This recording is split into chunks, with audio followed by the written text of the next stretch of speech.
it's Jeffrey with Real Nifty Vintage, and in today's video I'm going to be showing you different clips that I recorded of projects. So I am a vintage reseller and I come across different things that need to be fixed and adjusted and all that. So I'm going to show you a couple different things that I worked on, like a school clock. Another thing is a vintage fountain pen, and the last thing that I'm going to show in this video is a mixer for like shakes and things. So let's get into it. So I've got this clock right here. What we're looking at is the back of it, but this is an old schoolhouse clock. So here's the front. It's standard brand. I have, I think, this one and then maybe two more, but I already sold one of these clocks. So the last clock that sold went for $160, and that included shipping.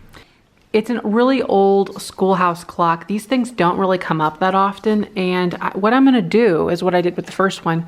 I'm changing out the mechanism, because what this is, it's the old way of doing things. This is the mechanism that would have been ran as a slave clock, so the whole school would have been on the same exact time. I'm going to go ahead and swap out the mechanism on this one here. So I've got a glass front, I've got my pliers, so I'm going to go ahead, and my phone's going off nuts. So I'm going to take the pliers and pull the whole thing out of the back.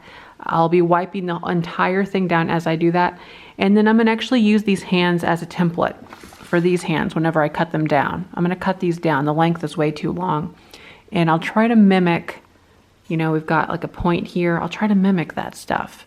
All right, so my next project is this really cool 1930s kitchen gadget. It's this mixer, and it's the Eskimo Kitchen Mechanic, sort of an interesting name.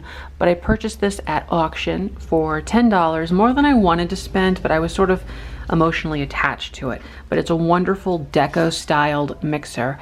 What I love the most about it, well, there's a few things, but let's first look at this base here. Really awesome Art Deco lines. And then we get up to this glass. It's the square glass mixing container. I love that that's still there and in one piece, which is nice. And I don't actually see any cracks in it, so an A+. Then we get to the top here where it's chrome. And again, another high point to why I like this piece. And then let's just add some touches of, why not, a wooden handle. Just the shape of it. It has this wonderful industrial Art Deco look to it. So that's why I paid $10 for it. But honestly, I wasn't gonna go any higher. So $10 was my cutoff, and I went ahead and bought it. So what I'm gonna do is actually fix this piece up. That said, once it's completely fixed up, it's worth about $45. Maybe if I wanted to be like, I don't know, hold out for more, I could, but it's honestly worth about $45. But what it's gonna need, it's gonna need a lot. It's gonna need a new cord. You can see right there that it's coming apart at the cord. So that's no good. This will have to all be redone. And it's just cracking. You can see the cord itself is just really terrible. I did plug it in and it does work. So the motor's good. And then we're gonna have to clean this chrome up. I don't wanna re-chrome it, so hopefully we can just use a solution to clean this off, get all this little marks off of here.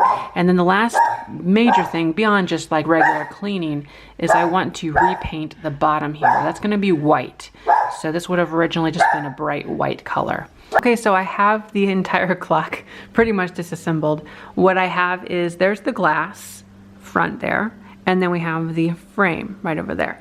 And so what I have to do now is actually detach, right here there's a screw. I'm gonna go ahead and unscrew that so I can remove the whole assembly right here behind it, so that all we're left with is the face with a little hole and this metal piece right here without all this gobbledygook. And then I'm gonna put my own gobbledygook in the form of this quartz movement right here. So I'm gonna go ahead and do that right now.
All right, so I've got my steel wool right here in my washcloth, and then as you can see, this looks really terrible. So let me zoom in a little bit so that you can better see what we're dealing with in relation to this mixer head. All right, I'm gonna go ahead and start doing a light swirl to see what we can get off on here. I am using the washcloth as a way to protect my hands so that I am not directly touching this steel wool. This is super fine grade. It's grade 0000. That's 4 zeros. And it is super, super fine steel wool. So it is great at this sort of thing. Let's see what we got. Look at that. Look how clean that looks. Now I can see probably a little bit better than you even, that there are still areas that I need to continue with, but that is amazing. You just remembered, I bet, what it looked like. That was just a while ago. It is coming clean so well. And this doesn't take much pressure at all. It's not really about the pressure, it's just about the consistency at which you're doing it. And I am telling you, this is like magic. Who would have known? So the steel wool I purchased on Amazon, and it was like $4, and cheaper than that. It was like 3 and some change. So awesome. And this is like my new secret weapon, I'll tell you that. Wow. Now before this, if I had chrome, what I would probably do is a solution of tin foil and vinegar and baking soda. And it's this concoction that is supposed to clean things. Now I'll tell you, it does clean things. It's just nowhere near as effective as this. Look at that. Look how clean that is. That's like half of it. That is amazing. This is almost therapeutic too. So yeah, I mean, this doesn't take long at all, and it is actually shocking at how well this is getting this rust and area and stuff off of here. Wow.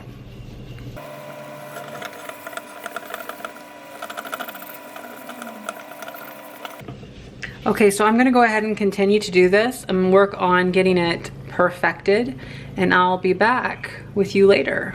So I purchased this fountain pen on eBay, and I had my suspicions that it probably wasn't going to work right out of the gate, but I figured that for $14 with shipping included, I could make it work. Now I do have the cap.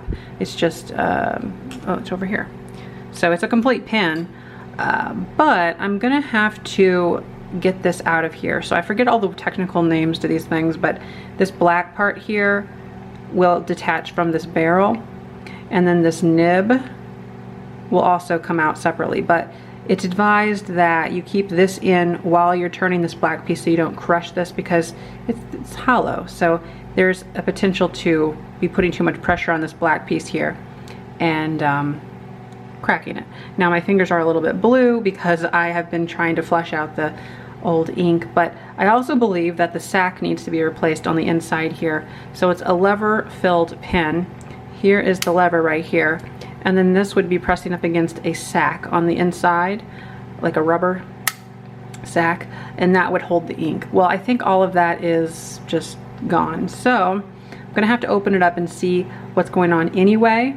But right now I'm heating up some water, and the water is going to be used to help give this plastic a little bit more expansion so that I don't crack it as I'm trying to twist this black off. So let's see how that works. So yeah, it's definitely not cleaned out yet, but I got the majority of it out. So I mean, this thing would have been completely blue. This whole water would have been, I don't know if you can see it right there, the blue. It's sort of hard to see because it's not really focused. Let's see if I can get that to, yeah. So right now, like I said, I'm just heating up the plastic so that there is some leeway to it. I don't want to crack the plastic, and if it's heated, it's going to help it expand a little bit as well. So this is just some pretty hot water that I can hardly keep my hand into. All right, let's see what we can do. I've got this little towel here. Let's see if I can twist it off. All right, so I finally got it apart, and yes, that was, it took a little bit of pulling, twisting back and forth, but I finally did get it out.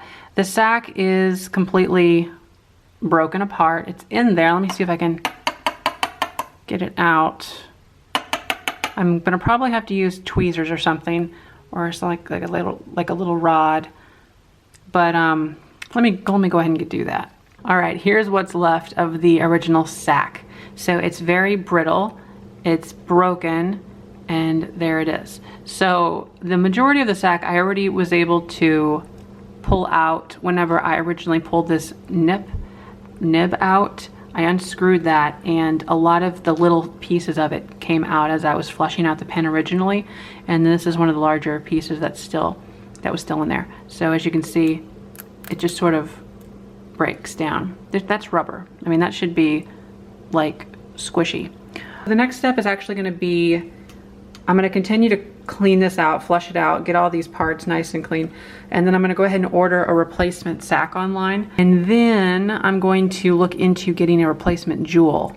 This is known as a jewel, the tip, like right there. Now when I bought this, they did not say that that was broke. It has that double bevel edge, and this side is cracked. So they didn't say that in the listing. That's annoying actually, because I did not know that, and they did not photograph it. They kind of just took a photo like that, and how could you ever know that? So this one is broken. The jewel on the cap is actually in perfect shape, no issues there. So I'm gonna need to get a replacement jewel and a replacement sack. I already do have some of the powder, the talcum powder that you'd use in installing the sack, and pretty much that's all I need. So gotta order those parts. But I went ahead and disassembled the mixer, and I've got the little glass container right here. It's very dirty. That will need to be washed out, soaked in water. And then lastly, we have the base to this. So this part here, which looks very beige and dingy, that's gonna go white. I'm gonna spray paint that with some appliance white paint, and then I'm gonna use the steel wool on this metal part right here. And we will get this looking back in perfect shape.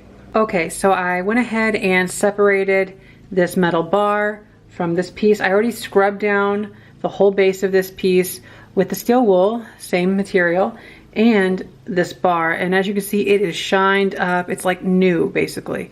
Yeah, I cleaned it very, very well with the steel wool. And once it's dry, I can go ahead and paint it with a fresh coat of white paint for that one. And then the next thing that I'd like to do is actually work on this part here. So we've got the beater, and I'm gonna go ahead and clean the central shaft, let's call it, the same way that I cleaned this piece here, and it should clean up just as well. Same thing with the mixing end here, the business end of the mixer. So hopefully that does well. I'm also contemplating taking apart the section here. I think it'll be, of course, easier to clean the bottom part of this metal, for one thing. But secondly, I am curious to know what's going on inside of here, if there's any, you know, cleaning inside of it that needs to happen. I don't think there will be, but obviously things that are taken apart are just much easier to clean. So the cord will have to be redone. So once this handle's taken off, I can put a new splice together, probably inside the handle unit, so that you don't see it here. Now this looks like it was rewired or repaired at some point right here on the very tip, where there's some electrical tape, really. So the way I'm gonna do it is I'm gonna hide that inside of this handle. Green ink in that one right now. I'm gonna put blue in this one once I get it completely functional. But also, here is my total, $10.75 minus the replacement jewel, because I can't find it. But we have a number 16 latex sack, and then we've got this shellac, so that I can attach it to the plastic piece. And here's the plastic piece right here. I went ahead and finished cleaning it, pulling off the rest of the old sack on there. So I will attach that right there to that little area, and then the whole thing will slide in to the barrel. I'll put the nib back on, fill it up with ink, and it should be ready to go, but I'll be back with that later. This all original cord here inside is all in great shape. It's just this stuff on the outside has not done well. So I already cut it, so it's cut now. And I'm just going to continue to take this this apart, really. I went ahead and took off the one screw that's right here, pulled that off, and then this whole cap can come off. That'll allow me to get to all these edges here where I couldn't really get to before. So, and then if you look on the inside, it's pretty bad. I'm only gonna do marginal cleaning on the inside because that's not really, doesn't really matter. But if you wanna take a look here, here is the blade. This is the blade section. There we go. So as you can see, there's some caked on just stuff, dust and hair, whatever. I'm gonna blow this out with the air compressor. So that's how I'm gonna deal with that.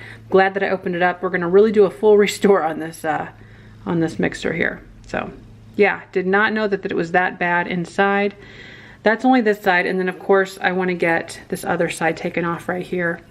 Pull that off, and then we'll just be left with the motor itself, basically. All right, this is what we're going for right here. I have it attached to this connecting piece right here, but I don't have it shellacked yet. I was just doing a dry run to make sure that it went on. I already stretched out the opening here so that it would go on easily like that.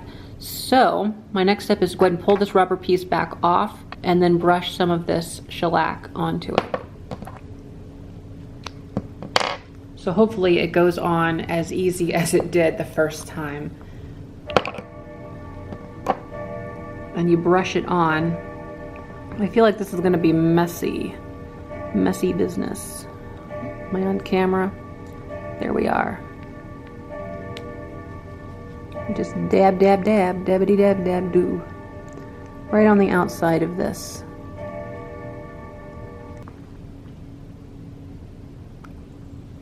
Okay, this is gonna be difficult. No, this will not be difficult. I'm gonna do it. I'm gonna do it and it's gonna be amazing. Yeah, just imagine myself doing it in the first shot.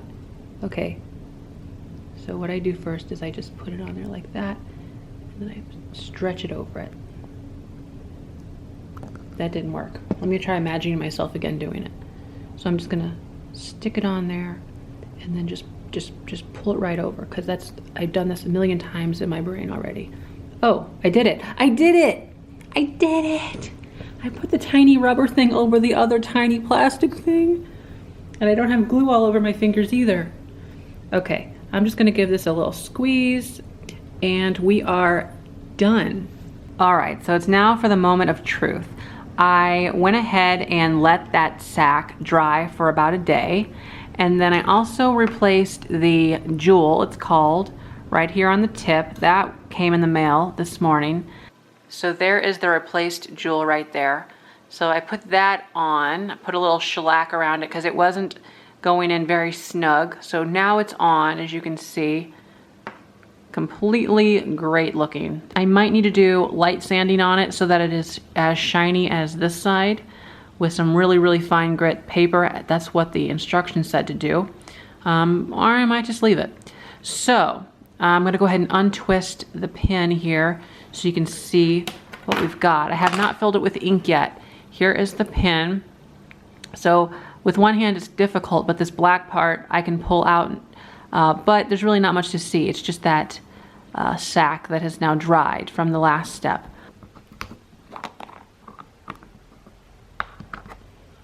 All right, so I just have to take the lever right here. It's the silver lever, and pull it down. Put it right on in there and pull it up. Gonna do that about 3-4 times. With it being new, I'm gonna do it a good number of times to sort of prime it.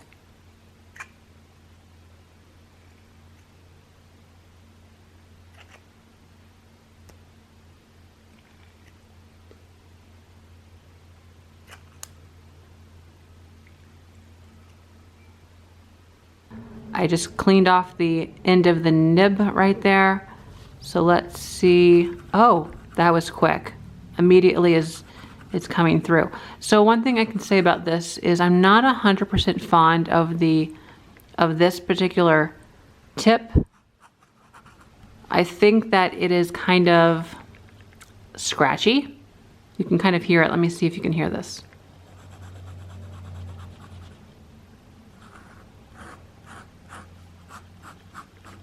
So that, I mean, that's just a slight thing. Now let me pull up a different pin for comparison. We'll do like little circles like I did.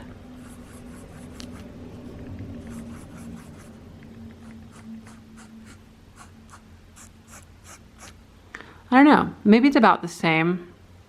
There's less resistance on this pin right here. It's very fluid. See?